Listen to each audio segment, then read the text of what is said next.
Hello everyone, today I'm here to do a question and answer, only this is going to be a little bit different. It's going to be a Harry Potter Q&A.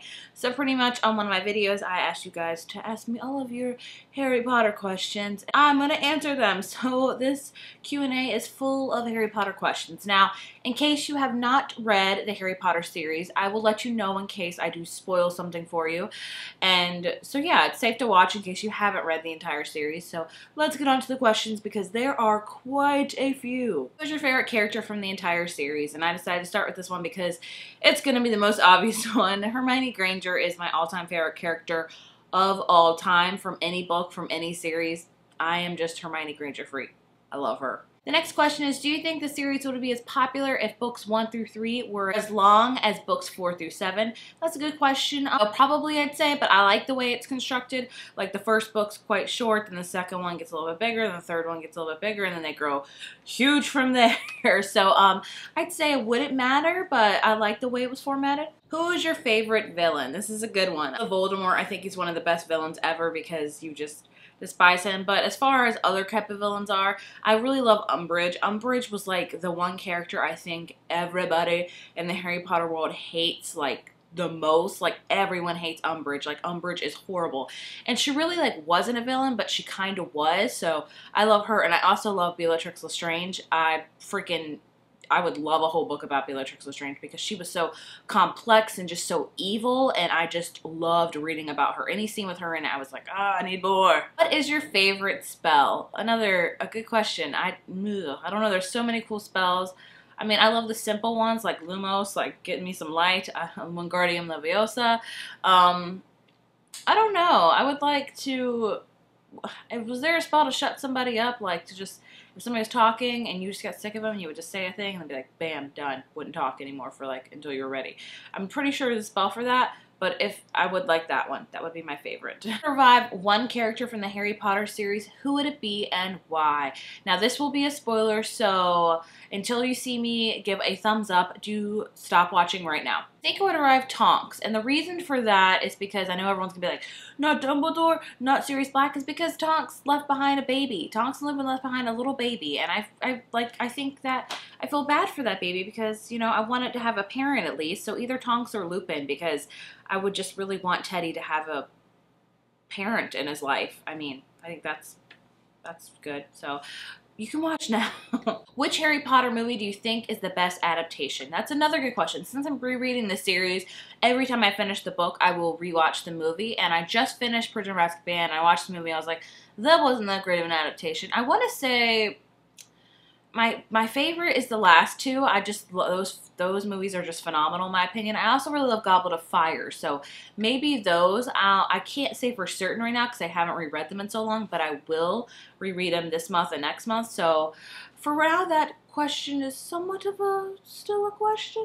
What are your favorite book covers? So as you can see right behind me, I have the new paperback box sets, and my favorite cover by far is definitely Goblet of Fire. Just because of all the colors it has, it's just so bright and vibrant, and I really feel like it's just awesome. Like this really I just love this cover. Do you think Draco Malfoy is actually evil, or he was just pressured into being evil? That is a phenomenal question. When I read that question, I was like, that's a really good question if you think about it. Draco Malfoy, a lot of people love Draco Malfoy, and I do, but I gotta say, reading him, I'm like, what a jerk. He's such a jerk. Now, do I think he was pressured? Yes, he was pressured being evil because of his family, because everything from that. But Draco's kind of takes the easy way out a lot, honestly. I feel like Draco could have been so much more of a character if he would have really just, you know, stood up for himself, like said, you know, maybe I don't want to do this. Maybe I don't want to be what my parents and what my family are. So that in itself, you know, Draco's a question because, you know, is he just a sissy and just does what his parents and what his family have followed to, or, you know, does he, you know, want to do something different? And we saw a tiny bit of that, not a whole bunch of that, but, you know, I would have loved to see him, you know, decide, maybe I need to change things. Maybe I need to be different. So I do think he was pressured into being evil, but I think it's a choice, you know? You don't have to be evil. You can decide it, you know? You don't have to go on the dark side. What house are you in? I've gotten this question a lot, like a ton. I have taken multiple quizzes and I have been honest with all of them, and so far the consensus is I'm in Gryffindor. I don't know how. I gotta be honest, I love that I'm in Gryffindor because if that's what the house I would choose, I would totally choose Gryffindor, but that's what it says, so I hope that the Sorting Hat were to choose Gryffindor if it went on my head. I would love that. What class at Hogwarts would be your favorite? I think I would love herbology. Ugh, hope I'm saying that right. I just love plants and stuff. I think I would love that. And I also love charms. I don't know. I love Professor Flitwick. He's just so adorable, and I think I would just really love charms. But I would also love maybe potions, as weird as that sounds, because I would just like mixing stuff and figuring out things. So, you know what? Let's be honest. I would love any class at Hogwarts. Any class at all. I will take them all. Take them all. What are your thoughts about Snape? Was he a redeemable character?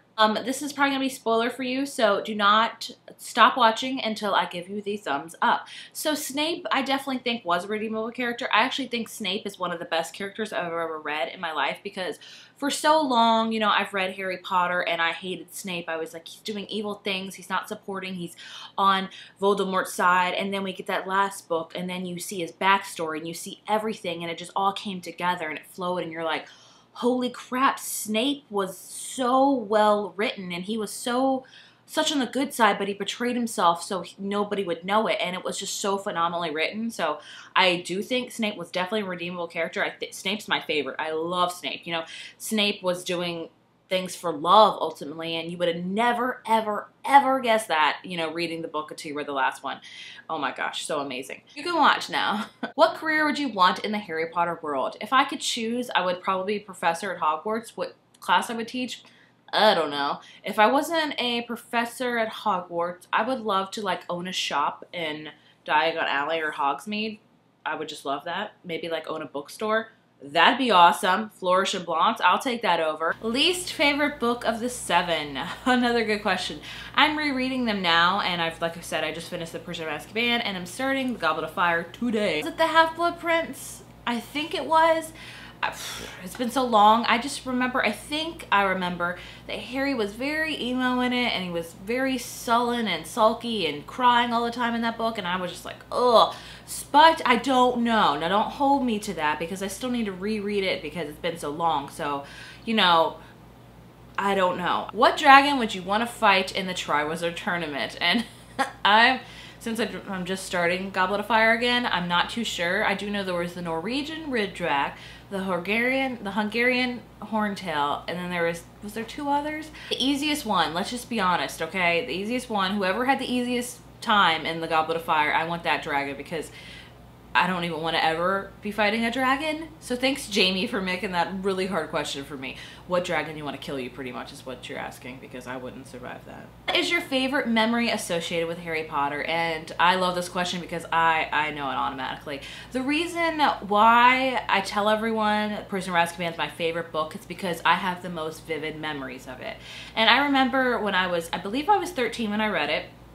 I remember I was sitting on a chair at my mom's house, you know, when I was 13, and I was finishing the ending of the book, and I just remember that so vividly. Like, I remember the last 100 pages, and I was like, oh my gosh, this is amazing. Like, everything happened so fast in that book. Like, I just vividly remember that.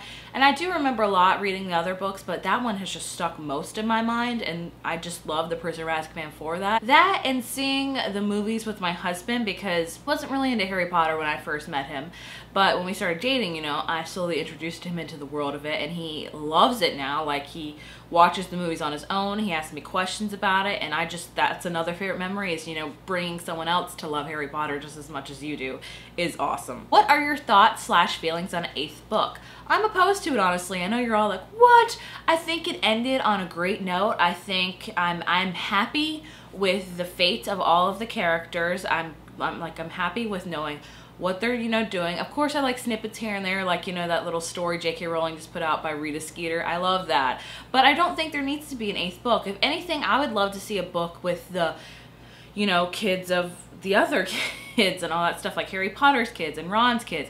I think that'd be a cool book. Or I'd love to see another book of just about the villains, about how, like, you know, Lestrange came to be Lestrange, or more about Snape. I would love reading a book all about Snape. So I think, you know, an 8th book is, we don't need it. What food would you like to eat off the trolley? Good question. There's so many good foods. Like, you got Bertie Bott's every flavor beans. You have cauldron cakes. Oh my gosh, I would love a cauldron cake.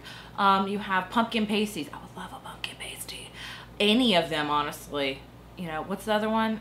Chocolate frogs. Ugh. I would eat them all. I would buy one of each and try a bite of all of them. Why do you think Harry Potter appeals to everyone? What a great question. I was thinking about this, honestly. And, you know, I think Harry Potter appeals to everyone because it's ultimately, I think, a story of good versus evil, you know, deciding what's the right thing and what's the wrong thing, you know, the ultimate struggle of, you know, almost quintessentially David and Goliath, you know, is this little person like Harry Potter gonna, you know, defeat the Dark Lord? And I think that's just so good. And you know what else appeals? It's just the growing upness. You know, he started this series when he was 12 and he finished it when he was 17. That's a huge growth, you know.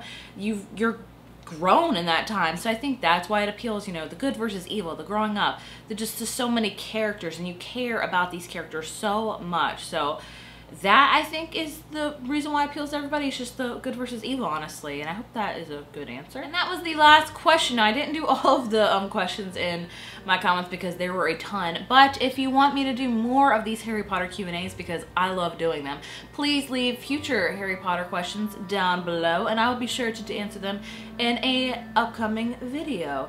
If you have different answers than I do, please let me know in the comments, you know, let me know. Anyway, that's all for me, and I will see you guys later. Bye.